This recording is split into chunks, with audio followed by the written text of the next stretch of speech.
The opening of Berlusconi's latest tax fraud trial. Until March the 28th, he's accused of fraud and embezzlement over the acquisition of television rights in his Mediaset empire. Berlusconi faces a second fraud trial as well as separate charges of paying for sex with an underage escort. Italy's constitutional court partially stripped him of immunity from prosecution in January. Now, more than 5,000 people have held a rally in the Bosnian capital demanding the release of a retired army colonel from police custody. Serbia accuses Jovan Divjak of committing war crimes during the Bosnia War in 1992.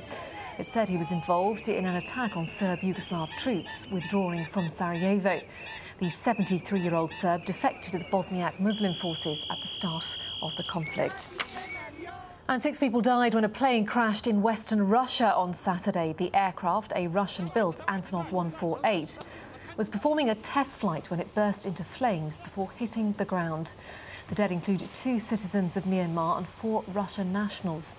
There are reports that the plane was being prepared for Myanmar. That is the latest news from here in Europe for this news hour. Back now to Doha.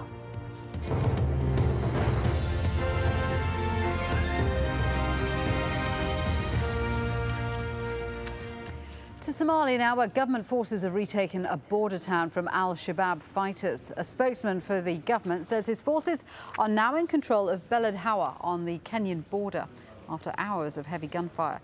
Meanwhile, the African Union says it was able to reclaim several important sections of the capital, Mogadishu. Fighting there has reportedly injured dozens of people, and more than 50 AU peacekeepers have been killed in the unrest in the past 2 weeks. Over 2,000 UN soldiers and 2 combat helicopters will join the peacekeeping efforts in Côte d'Ivoire. It's hoped the reinforcements will prevent the standoff between rival leaders Laurent Gbagbo and Alassane Ouattara from tipping into a full-scale civil war. Some of the fiercest fighting happened in a suburb of Abidjan on Thursday, where at least 6 female demonstrators were killed. Our correspondent Mohamed Ado has more. The chairman of the African Union Commission, John Ping, is in the country to try and advance his organization's mediation efforts to try and break the political stalemate in Ivory Coast.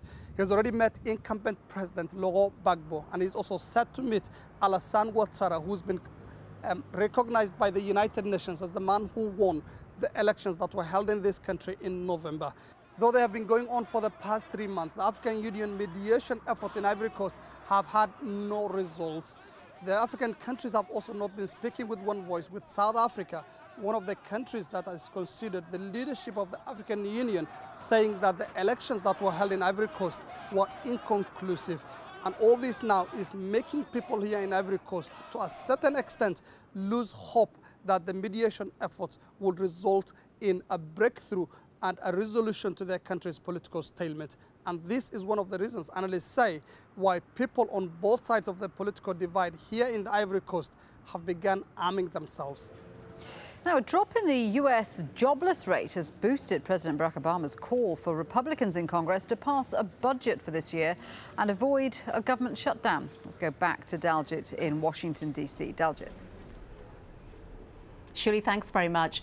Now, when it comes to public spending, Democrats and Republicans are poles apart. But in his weekly address, Barack Obama said that he is willing to compromise and make further cuts, but not if it stalls economic recovery. We need to come together, Democrats and Republicans, around a long-term budget that sacrifices wasteful spending without sacrificing the job-creating investments in our future. My administration has already put forward specific cuts that meet congressional Republicans halfway. And I'm prepared to do more. But we'll only finish the job together by sitting at the same table, working out our differences, and finding common ground. Well, the president made that address from a Florida classroom, a state with one of the highest unemployment rates in the country. There are signs that the economy of the Sunshine State is recovering, but for people struggling to find work, it doesn't seem that way. From Miami, Kimberly Halkett has more. 2011 hasn't been a good year for Gabriel Martinez. 2 months ago, this corporate operations manager and father of 2 young children lost his job. After weeks of scanning openings at this Florida job center and sending out resumes, he still hasn't found work. I don't see things turning around like that. I don't see it. I don't feel it. I mean, if I say I've applied in the last 2 months for over 200 positions, I don't think I'm exaggerating. And I haven't gotten a single call back, an opportunity for an interview. The Bureau of Economic Research officially declared the U.S. recession over in 2009, but the job markets remain flat. Roughly 9% of Americans are looking for work. In Florida, it's 12%. Only California and Nevada fare worse. Currently, more than 1 million Floridians are unemployed. But after years of dismal financial forecasts, economists are once again optimistic.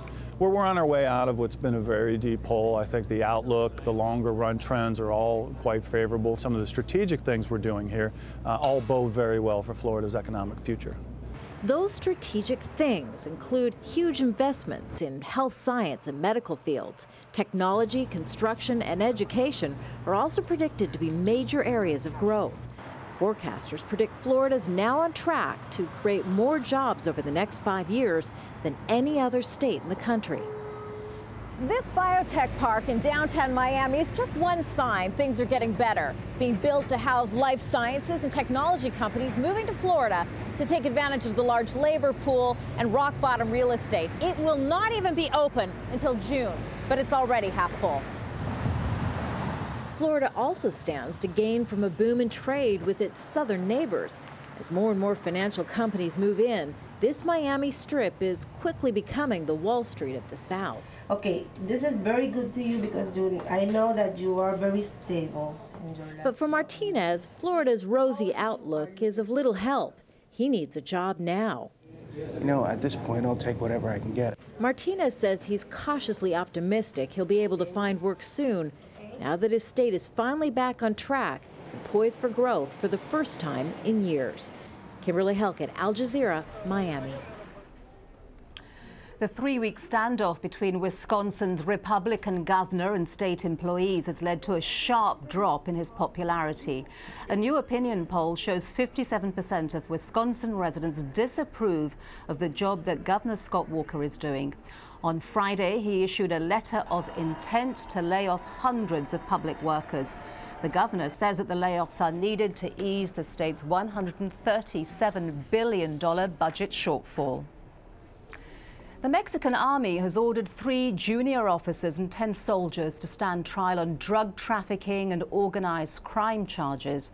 They were arrested last week at a checkpoint south of Tijuana near the U.S. border. They're charged with possession of more than a ton of methamphetamines and 30 kilograms of cocaine.